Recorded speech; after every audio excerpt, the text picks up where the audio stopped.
चार बहुओं की सांस की कहानी। रोमा, टीना, मीनू और ऋतु चारों की शादी एक ही घर में हुई है। चारों बहुएं एक ही साथ एक घर में रहती है। चारों की सास सुशीला जी बहुत ही समझदार और शांत स्वभाव की महिला है। लेकिन अपने चारों बेटों की शादी के बाद सुशीला का सिर्फ एक ही काम रह गया है कि चारों चारों बहुओं का प्यार कैसे बढ़ा जाए। एक दिन सुशीला के घर उसकी बहन आई। सुशीला की बहन सुशीला बोली, सुशीला तू तो बहुत खुशकिस्मत है। तेरी चारों बहुएं बहुत सुंदर है और तेरा बहुत ख्याल भी रखती है। तुझे तो घर के काम की चिंता ही नहीं रहती होगी। सुशीला बोली, अरे क्या दीदी, मुझे तो हर समय यही चिंता रहती है कि कहीं इन चारों में लड़ाई ना हो जाए। जब भी मुझे लगता है कि इन चारों में बहस होने लगी वाली है तो मैं बात को संभाल लेती हूँ। सुशीला की बहन बोली, ये बात तो सच है सुशीला। दुनिया सोचती है कि बहुएं आ जाने से घर में खुशियाँ और आ जाती है, लेकिन ये भी सच है, घर में बहुएं आ जाने से सास के लिए जिम्मेदारी भी बढ़ जाती है। हर समय बस यही सोचते रहो कि कहीं लड़ाई ना हो जाए। ये दोनों बात कर रही थी, तभी अचानक रोमा और मीनू की लड़ने की आवाज़ आई। रोमा बोली, मैंने एक बार पोछा लगा दिया तो मैं दोबारा नहीं लगाऊंगी। मीनू बोली, दोबारा पोछा तो तुम्हें लगाना ही पड़ेगा। रोमा, तुमने इतना गंदा पोछा लगाया है कि लग ही नहीं रहा कि घर की सफाई हुई है। बहुओं में इस तरह से लड़ाई देखकर सुशीला की बहन घबरा गई और सुशीला को समझाने लगी, तेरी बहुएं काम कम करती है और लड़ती ज़्यादा है। सुशीला, तुझे इनकी लड़ाई बंद करनी है। करने के लिए कोई ना कोई रास्ता तो निकालना ही होगा। ये कहकर सुशीला की बहन वहाँ से चली गई। अब सुशीला दिन रात यही सोचती रहती कि इन बहुओं का आपस में प्यार कैसे बढ़ाया जाए। इसलिए सुशीला ने अपनी सारी बहुओं को इकट्ठा कर दिया और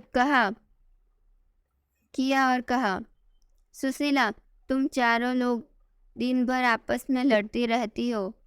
इससे ना तो घर चल सकता है ना ही जिंदगी। इसलिए आज तुम सब ये बता दो कि चाहती क्या हो। रोमा बोली, माँ जी आप हमें अलग अलग घर दे दो। सुशीला बोली, मेरे पास इतना पैसा नहीं है कि मैं तुम चारों को अलग अलग घर बनाकर दे दूँ। मीनू बोली, माँ जी ये घर भी बहुत बड़ा है, आप इस पर 4 मंजिल बनवा दो और हम चारों को दे दो। सुशीला बोली, मैंने अपने चारों बेटों को बड़े प्यार से पाला है, इसलिए मैं नहीं चाहती कि तुम लोगों की वजह से मेरा घर टूट जाए। मेरे चारों बेटे अलग अलग रहे और मेरा क्या, तुम चारों में से मैं किसके पास रहूँगी। सुशीला की ये बातें सुनकर चारों बहुएं चुप हो गई। चारों में से कोई भी सुशीला को अपने साथ नहीं रखनी चाहती थी। सुशीला ने अपनी बहुओं को एक टक देखा और कहा, तुम चारों को मैंने अपने बेटे भी दे दिए और अपना घर भी दे दूँ, लेकिन तुम में से कोई मुझे अपने साथ नहीं रखना चाहता। ये कहते हुए सुशीला की आंखें भर आई और वह उन चारों बहुओं के काम बांट दिए और उन सबको कहा कि कोई भी आपस में नहीं लड़ेगा। लेकिन उनकी बहुएं कहाँ मानने वाली थी। अब चारों बहुएं ने एक टीम बना ली। एक टीम में रोमा और मीनू थी और दूसरी टीम में ऋतु और टीना थी। चारों आपस में लड़ती तो नहीं थी, लेकिन एक दूसरे की चुगली करने लगी थी। एक दिन टीना और ऋतु ने अपनी सास से कहा। टीना बोली, माँ जी आपको पता है रोमा 12 बजे से सो रही है। आज तो उसने सिर्फ घर की झाड़ू ही लगाई है और पोछा भी लगाया नहीं। ऋतु बोली, हाँ माँ जी, आपने लड़ने के लिए मना किया है, इसलिए मैं भी मीनू से कुछ नहीं करती।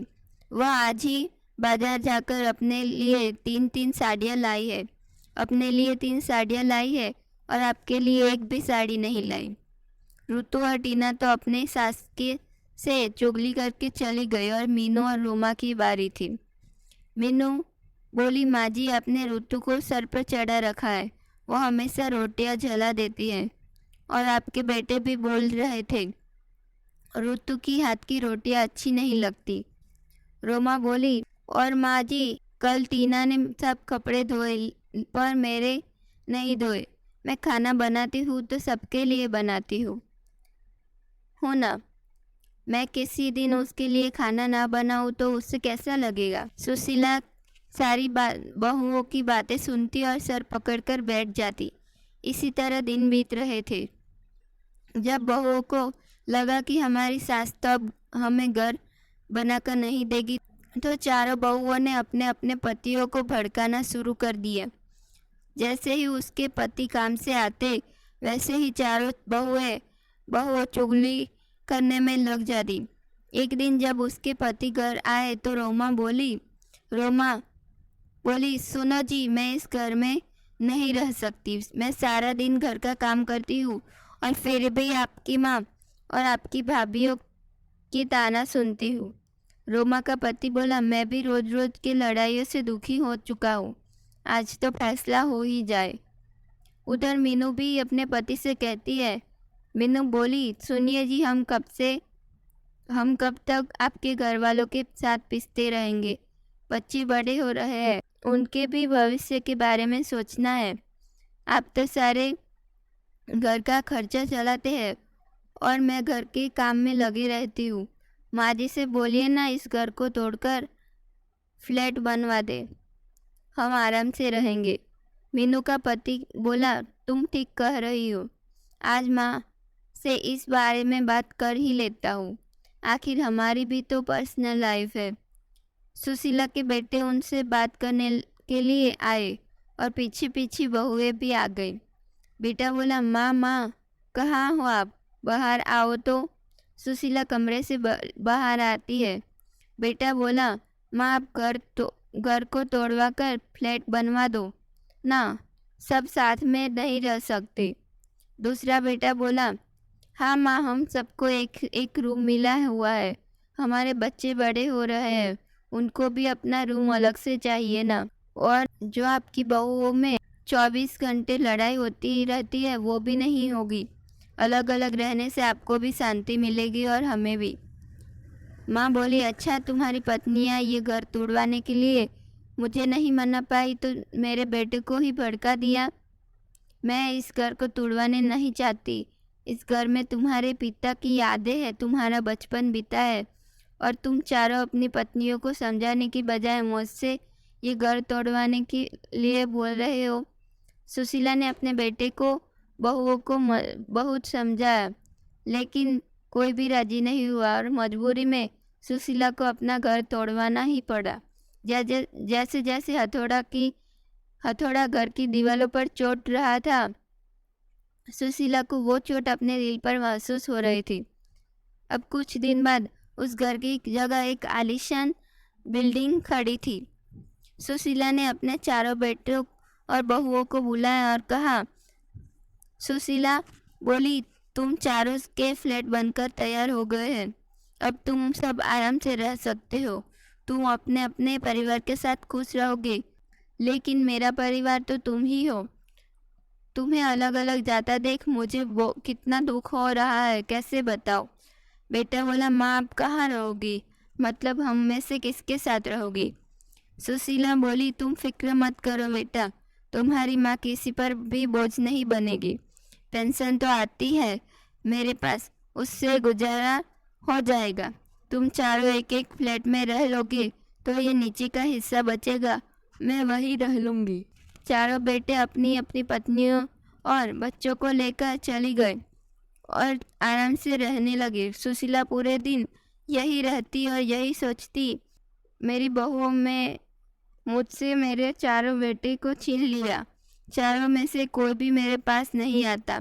लेकिन सभी दिन एक जैसे नहीं रहते, कल मेरी जगह मेरे बहुएं भी होंगी, तब देखती हूँ।